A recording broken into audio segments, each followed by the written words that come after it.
Bonjour à tous et bienvenue sur la chaîne où on parle de pédocriminalité. Aujourd'hui, on va parler d'un petit sujet, la vidéo va pas durer très longtemps et j'en ferai une samedi pour parler un petit peu des problèmes que peuvent rencontrer les victimes en ces fêtes de fin d'année. Par exemple avec l'alcool, pour expliquer un petit peu aux proches ou à ceux qui nous suivent les choses à ne pas faire ou à ne pas tenter en tout cas. Et dans cette vidéo, je voudrais simplement partager une expérience, simplement expliquer que quand une victime vous dit non, c'est pas des fois qu'elle ne veut pas, c'est qu'elle ne peut pas. Par rapport à la vidéo « Pourquoi moi ?», vous avez été énormément à me remercier de l'avoir faite et d'avoir parlé en fait du fait que ce ne soit pas de la faute des victimes et que les victimes n'aient pas cherché en fait ce qui leur est arrivé. Mais vous n'avez même pas à me remercier parce qu'en fait ça paraît logique. Si vous êtes sur cette chaîne, que vous tombez sur cette vidéo où vous vous dites encore qu'une victime de viol est coupable de ce qui lui est arrivé et qu'il y a forcément une raison à ce qui lui est arrivé, bonjour Pixel, eh bien sachez que vous êtes un imbécile et qu'il faut changer d'avis. Parce que c'est pas possible.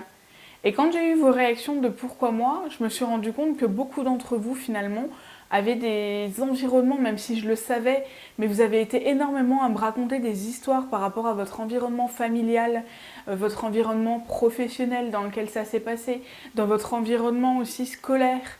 Et en fait, je me suis dit qu'en début d'année, je ferai une vidéo pour partager toutes ces expériences et expliquer pourquoi les contextes avaient fait que ça avait été favorable à l'agression.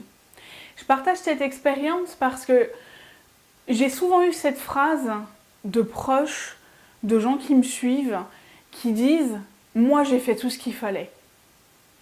Est-ce que tu es sûr que si tu dois justifier que tu as fait tout ce qu'il fallait alors que ça a continué ou alors que c'est arrivé pour la victime, alors est-ce que tu es réellement sûr que tu as fait tout ce qu'il fallait ou alors tu dis ça pour apaiser ta conscience? C'est la question que je pose aujourd'hui et c'est la question à laquelle je répondrai dans une vidéo au début de l'année prochaine. Et ce que je vous disais au début de la vidéo, je veux parler donc de ce que les victimes ne peuvent pas faire.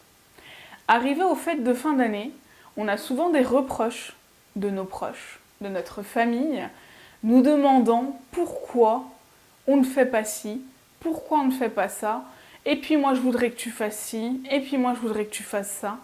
Mais en fait, ce que tu comprends pas, c'est pas que je ne veux pas, c'est que je ne peux pas. On rappelle quand même qu'une victime est en stress post-traumatique. On rappelle aussi qu'une victime n'a pas forcément la même construction qu'une personne qui n'a pas vécu ce qu'elle a vécu.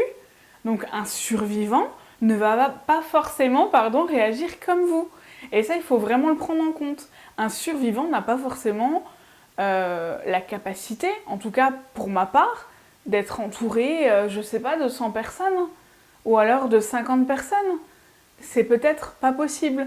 C'est pas possible non plus, par exemple, pour moi en tout cas dans mon cas, d'être entourée de, je sais pas, je vous dis n'importe quoi, 50 enfants qui crient autour de moi, de 30 enfants qui crient autour de moi.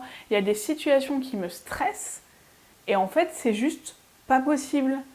C'est pas que je ne veux pas, c'est pas que je suis méchante, c'est pas que je n'en ai rien à faire, c'est que je ne peux pas.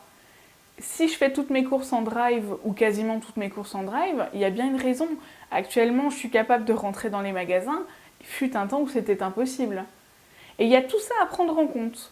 Et vous avez été beaucoup à m'écrire pendant les fêtes en me disant « ma famille me reproche ci, ma famille me reproche ça ». Et moi, pour ma part, j'ai la chance, j'ai passé des très bonnes fêtes de Noël, mais j'ai quand même eu des reproches comme tous les ans de « je ne comprends pas pourquoi tu ne fais pas ci à Noël, je ne comprends pas pourquoi tu ne fais pas ça ». Et bien simplement, parce que je ne peux pas. La raison, elle est là, je ne peux pas. C'est pas que je ne veux pas, c'est pas la même chose.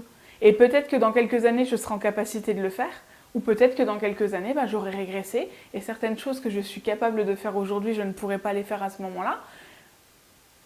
No stress. On n'est pas obligé de se fixer des objectifs. On est, même si ça fait avancer, et que vous savez que moi j'adore ça, mais en fait, arrêtez de vous mettre la pression pour satisfaire vos proches. Si vous êtes un survivant et que vous regardez cette vidéo, soyez vous-même et n'hésitez pas à dire non. Dire non ne fait pas de vous quelqu'un de méchant. Ça fait juste de vous quelqu'un qui dit « non, stop, je ne peux pas, je n'en suis pas capable. Et si vous êtes un proche d'un survivant, s'il vous dit je peux pas, essayez de l'encourager ou en tout cas de l'aider à résoudre le problème plutôt qu'à le culpabiliser. C'était tout ce que je voulais dire aujourd'hui et la vidéo samedi sera beaucoup plus longue que celle d'aujourd'hui en tout cas, parce que je vais partager vraiment beaucoup de choses avec vous. Et en tout cas, j'espère qu'elle sera bien reçue. Et en attendant, je vous dis à samedi et reposez-vous bien pour bien fêter la nouvelle année. À bientôt!